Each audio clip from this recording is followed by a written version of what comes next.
Olá, eu quero ler com você Gálatas, capítulo 5, versículo 1, que diz o seguinte: Foi para a liberdade que Cristo nos libertou.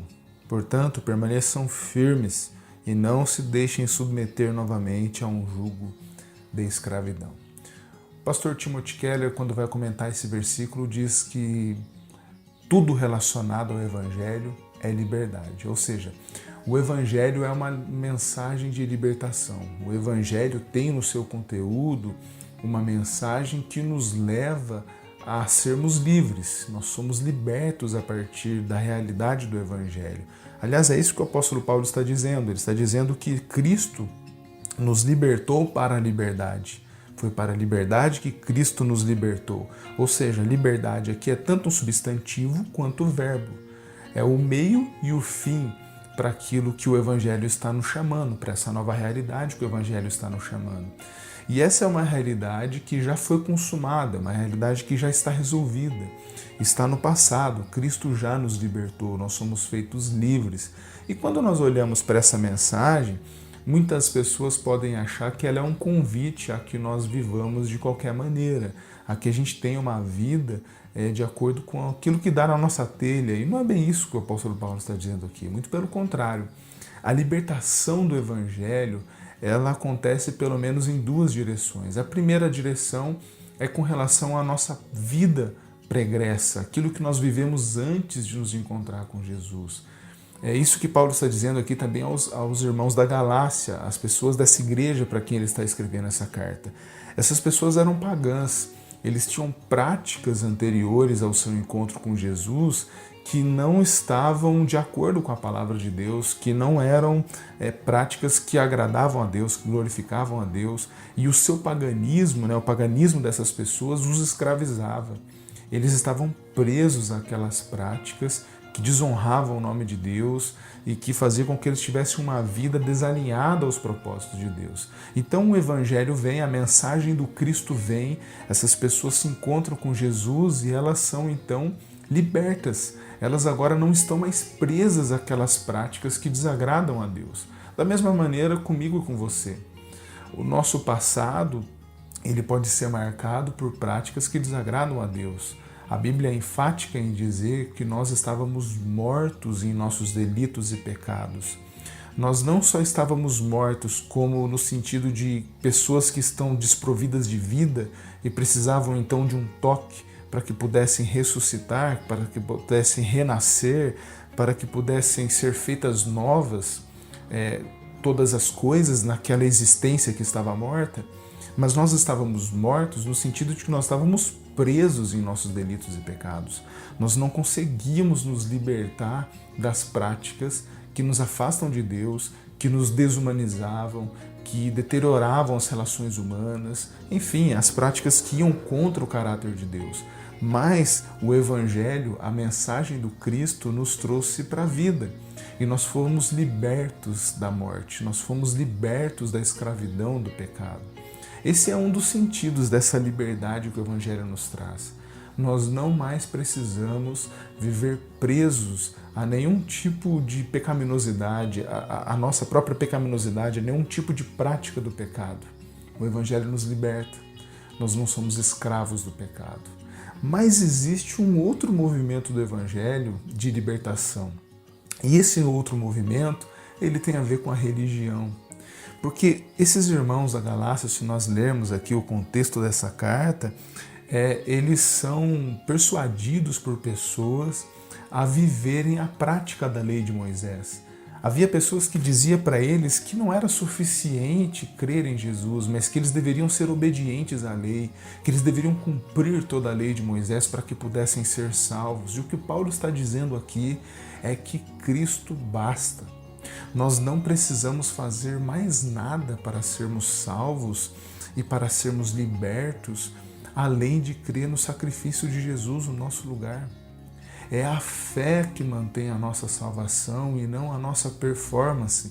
Então, nesse aspecto, o Evangelho é libertador, porque ele não faz com que o jugo da lei esteja sobre os nossos ombros. Nós não precisamos carregar a nossa salvação porque ela foi consumada por Cristo na cruz. Paulo diz assim, não se deixem submeter novamente a um jugo de escravidão. A palavra jugo, ela tem a ver com aquilo que acontecia nos tempos do apóstolo Paulo, nos tempos de Jesus, de que um rabino, ele tinha uma interpretação da lei, ele olhava para a lei de Moisés de uma certa maneira, e alguém que ouvia aquele rabino, que era um discípulo daquele rabino, ele se colocava sob o jugo daquele rabino. O jugo daquele rabino era a interpretação que ele fazia da lei.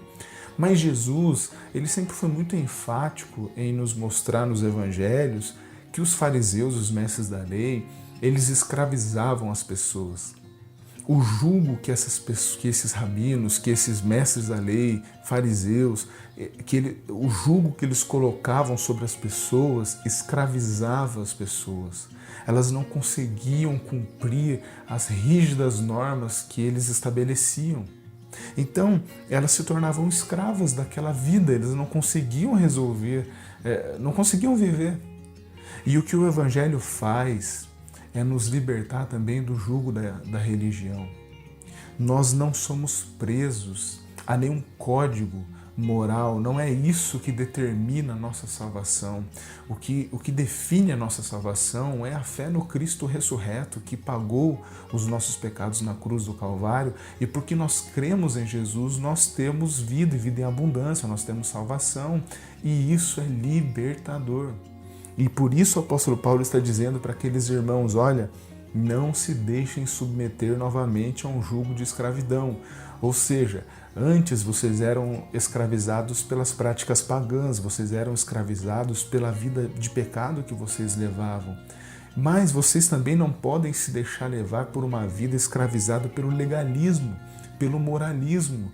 Não é isso que mantém a salvação de vocês, é Cristo Jesus quem justifica vocês. Aliás, o apóstolo Paulo vai dizer isso no versículo 5, quando ele diz: pois é mediante o Espírito que nós aguardamos pela fé a justiça, que é a nossa esperança. Ou seja, a nossa justiça, diz o apóstolo Paulo, não está na prática da lei. A nossa justiça, ela há de ser confirmada mediante a fé. Nós temos fé no Cristo. O Espírito Santo vai nos manter até que nós possamos ver a justiça sendo plenamente feita, ou seja, porque o sangue de Cristo está sobre mim e sobre você. Deus vai, naquele último dia, nos declarar justos. Ele vai ver sobre nós aquilo que Cristo fez e nós seremos declarados justos. É muito interessante que a palavra aqui é esperança. Essa é a nossa esperança, diz o apóstolo Paulo, de que um dia, pela fé, nós iremos ser declarados justos. A nossa justiça, ela é baseada na fé. Essa é a nossa esperança, diz o apóstolo Paulo. E a palavra esperança na Bíblia, ela tem um aspecto muito mais profundo e muito mais forte do que na nossa própria língua. A palavra esperança aqui, ela tem a ver com algo que é certo que vai acontecer. Porque na nossa língua, quando nós pensamos em esperança, nós pensamos em algo que é possível que aconteça. É possível, eu tenho esperança de que eu consiga fazer aquilo, eu tenho a esperança de que eu consiga arrumar aquele trabalho, eu tenho a esperança de que eu me case com aquela pessoa. Mas a palavra esperança na Bíblia Sagrada, ela tem um impacto de algo que vai acontecer de fato. É uma esperança convicta, vai acontecer. E o que o apóstolo Paulo está dizendo é que pela fé nós esperamos a nossa justiça. Pela fé nós sabemos que somos justificados. E isso é libertador. É libertador nós sabermos que não somos mais escravos do pecado, que não somos mais acorrentados por uma vida de desacordo com Deus, uma vida que desagrada a Deus, uma vida egocêntrica, porque na verdade o pecado nada mais é do que nós pegarmos o nosso próprio ego e colocarmos ele num trono, né? Nós sermos ególatras, nós vivermos tão somente para nós mesmos, nós não somos mais escravos dessa vida. Nós fomos libertos por causa da mensagem do Evangelho, saber que Cristo se entregou no nosso lugar. Mas ao mesmo tempo, nós somos libertos das amarras da religião. Não é um código de leis, não é a nossa moralidade que define a nossa salvação. O que define a nossa salvação é o sacrifício de Jesus e a esperança convicta de que naquele dia, no último dia, Deus vai olhar para mim e para você, e por causa de Jesus, nós seremos declarados justos para a honra e glória do nosso Deus. A minha oração é para que essa mensagem libertadora do Evangelho alcance você aonde você estiver agora. E se você estiver vivendo com algum tipo de escravidão, se você estiver vivendo acorrentado ao pecado, ao passado, às velhas práticas, ou se você estiver vivendo a uma religiosidade que te acorrenta, a minha oração é para que essa mensagem libertadora do Evangelho possa tocar o teu coração e você possa experimentar a liberdade para a qual Cristo nos chamou. Essa é a minha oração. Foi para a liberdade que Cristo nos libertou e não mais aceitaremos nenhum tipo de jugo sobre os nossos ombros. O jugo foi despedaçado na cruz do Calvário.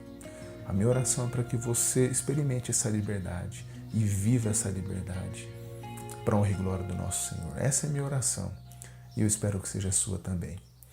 Que Deus te abençoe e até uma próxima pastoral, se Deus quiser.